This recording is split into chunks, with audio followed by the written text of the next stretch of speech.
ഹേമേ,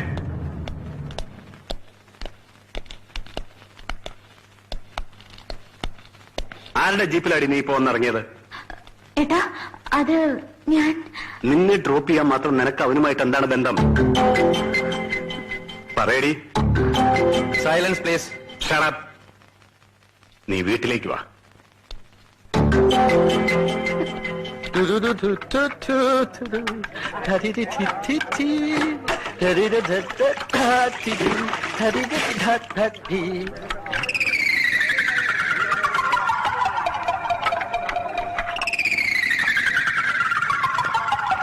അത് ശരി, എന്തൊക്കെ വീരവാദങ്ങളായിരുന്നു.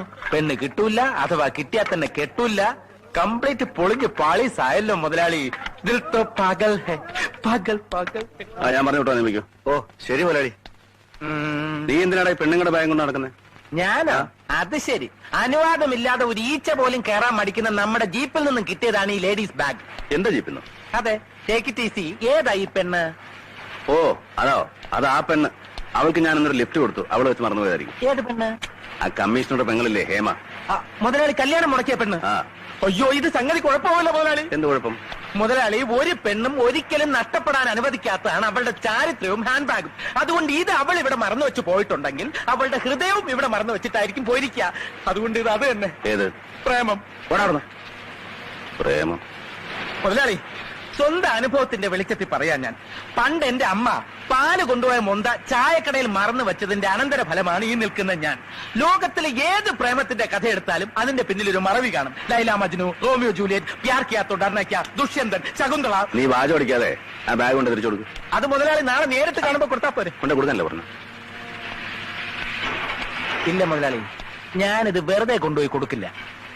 ഇതൊരു ലവ് സ്റ്റോറി ആക്കി മാറ്റിയിട്ടേ ഈ പവിത്രന് വിശ്രമമുള്ളൂ. പോയാൽ പവിത്രനൊരു കളി, കിട്ടിയ മുതലാളിക്കൊരു പെണ്ണ്. ദിൽ തോ പാഗൽ ഹൈ, പാഗൽ പാഗൽ ഹൈ.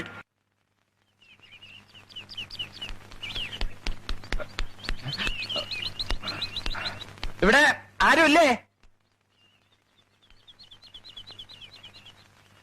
ആരാ? ഹേമ. എന്താ? ഇതാണോ ഹേമ? വലിയ ബ്യൂട്ടി ക്വീൻ ആണെന്നൊക്കെയാണല്ലോ കേട്ടത്. എന്ത്? അല്ല, മുതലാളിക്ക് മാച്ച് ആവണമെങ്കിൽ കുറച്ചുകൂടി ഫിഗറൊക്കെ വേണ്ടതാണ്. എന്നാലും കുഴപ്പമില്ല, ഒപ്പിക്കാം. എന്തൊപ്പിക്കാന്നാ? എന്താ തനിക്ക് വേണ്ടത്? അയ്യോ, എന്നെ മനസ്സിലായില്ലേ? ഞാൻ പവിത്രൻ, സിദ്ധാർത്ഥ മുതലാളിയുടെ secretary come all in all. മാഡത്തിന്റെ ഈ ബാഗ് തിരിച്ചേൽപ്പിക്കാൻ വന്നതാ. എന്റെ ബാഗോ? അയ്യോ, ഇത് എന്റെ ബാഗാണല്ലോ. അപ്പൊ ഇതാണോ ഹേമ? അതെ. മാച്ചാവും, മാച്ചാവും, നല്ല ബെസ്റ്റ് ആയിട്ട് മാച്ചാവും. നിങ്ങൾക്കിത് എങ്ങനെ കിട്ടി? മുതലാളി, കോളേജ്, ലിഫ്റ്റ്, ബാഗ്, ഫൊർഗെറ്റ്. ഇയാൾ ഇത് എന്തൊക്കെയാ പറയുന്നേ?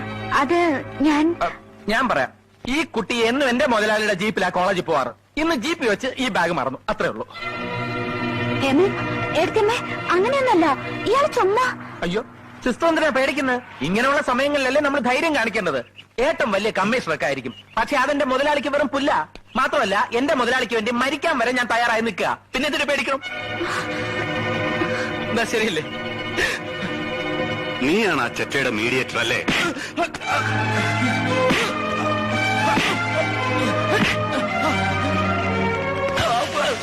അയാൾ അടിക്കണ്ട, ബോധമല്ലാതെ എന്തൊക്കെയാ പറയാ. നല്ല ബോധത്തോടെ പറയുന്നത്. എന്റെ മുതലാളി ജീവന് തുല്യം സ്നേഹിക്കുന്നുണ്ട് ഈ കുട്ടി. ഏട്ടാ, ഞാൻ പറയുന്നത് വിശ്വസിക്കേ. എനിക്ക് അയാളോട്, അയാൾക്ക് എന്നോട് ഒന്നുമില്ല. മിണ്ടരുത്.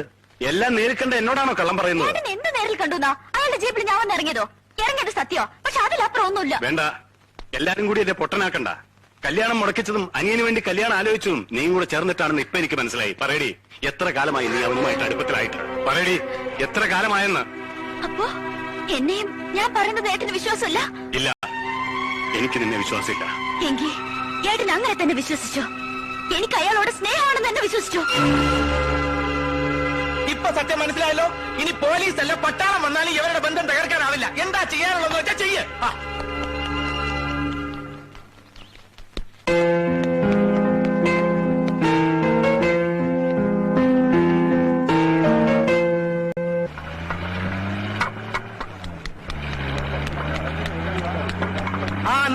നിർത്ത്, സ്റ്റോപ്പ്. മുതലാളി, ദേ ഇനി ഐസ് കട്ടേമേല് പെയിന്റ് അടിക്കരുത്. പ്രേമം ഒളിച്ചു വെച്ചാലും ഒളിച്ചിരിക്കില്ലെന്നും പെണ്ണുങ്ങൾക്ക് രഹസ്യം സൂക്ഷിക്കാൻ കഴിയില്ലെന്നും ബിൽ ക്ലിന്റൺ പറഞ്ഞത് സത്യമാണ്. എടാ, നീ സമയം മെനക്കെടുത്താതെ കാര്യം പറയടാ. മുതലാളിയോട് ഭയങ്കര പ്രേമമാണെന്നും മുതലാളി ഇല്ലാതെ ഒരു നിമിഷം പോലും ജീവിക്കാൻ പറ്റില്ലെന്നും ആ കുട്ടി വിളിച്ച് പറഞ്ഞു കഴിഞ്ഞു. പവിത്ര, നിന്നോട് ഞാൻ പല പ്രാവശ്യം പറഞ്ഞിട്ടുണ്ട് ഇല്ലാക്കത്തെ പാടി നടക്കരുതെന്ന്. ഇതാണ് മുതലാളിയുടെ കുഴപ്പം. മുതലാളി ഇങ്ങനെ ഒരു പഞ്ചപാവമായിപ്പോയല്ലോ മുതലാളി. മുതലാളി ഈ വോട്ട് കമ്പനിയാണ് സത്യം, മുതലാളിയാണ് സത്യം, അവർക്ക് നിങ്ങളോട് പ്രേമ. അതാ കടുവ കമ്മീഷണർ മുമ്പിൽ വെച്ച് എന്നെ അവള് പറഞ്ഞു. ഇനിയും വിശ്വാസമില്ലെങ്കിൽ മുതലാളി ഇപ്പൊ എന്റെ കൂടെ വാ, എന്റെ മുമ്പിൽ വെച്ച് ചോദിക്കുക ആ കുട്ടി അങ്ങനെ പറഞ്ഞിട്ടില്ലെന്ന്. ചോദിക്കും. ഇല്ല എന്നാണ് അവളുടെ മറുപടിയെങ്കിൽ അവളുടെ മുമ്പിൽ വെച്ച് നിന്റെ നാവ് ഞാൻ അറിയും.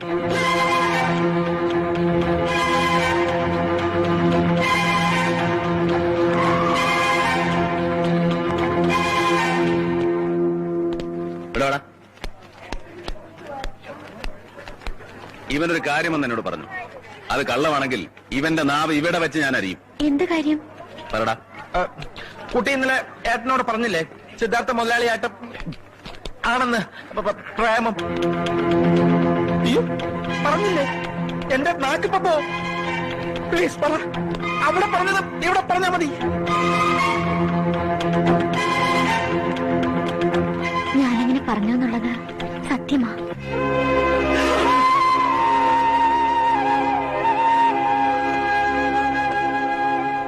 സത്യത്തിൽ അങ്ങനെ പറയുമ്പോഴും മനസ്സിലൊന്നും ഉണ്ടായിരുന്നില്ല. പിന്നീട് ഞാൻ ഒരുപാട് ആലോചിക്കും തോറും ഒന്നെനിക്ക് മനസ്സിലായി. എനിക്ക് നിങ്ങളെ ഇഷ്ടമാണ്.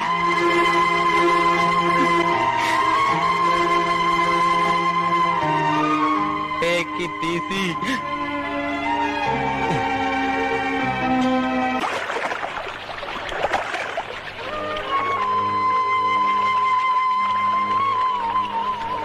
മോളെ, സിദ്ധാർത്ഥൻ കാരണം ഒരുപാട് വേദന അനുഭവിച്ചിട്ടുണ്ടെന്ന് എനിക്കറിയാം.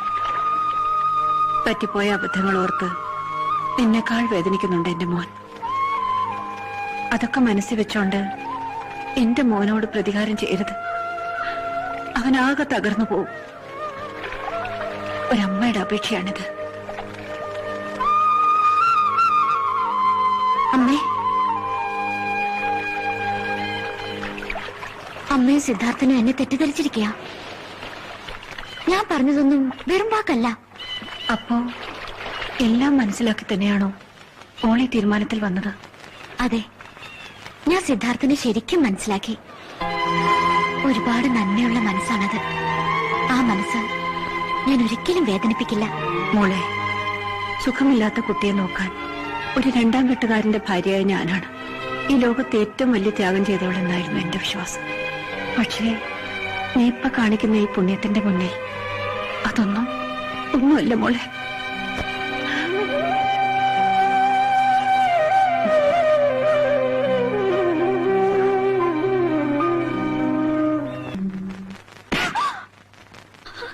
അവനോടൊപ്പം ജീവിക്കാൻ ഞാൻ നിന്നെ അനുവദിക്കില്ല. ജീവിക്കുകയാണെങ്കിൽ അയാളുടെ കൂടെ ഞാൻ ജീവിക്കൂ. എന്ത് പറഞ്ഞടി? അവന് മാത്രല്ല, ഇപ്പൊ നിനക്കും ഭ്രാന്ത. കൊല്ലും നിന്നെ ഞാൻ. എന്താ നിങ്ങൾ കാണിക്കുന്നത്? എന്റെ മുമ്പിൽ കണ്ടുപോകരുത്. കൊണ്ടുപോ.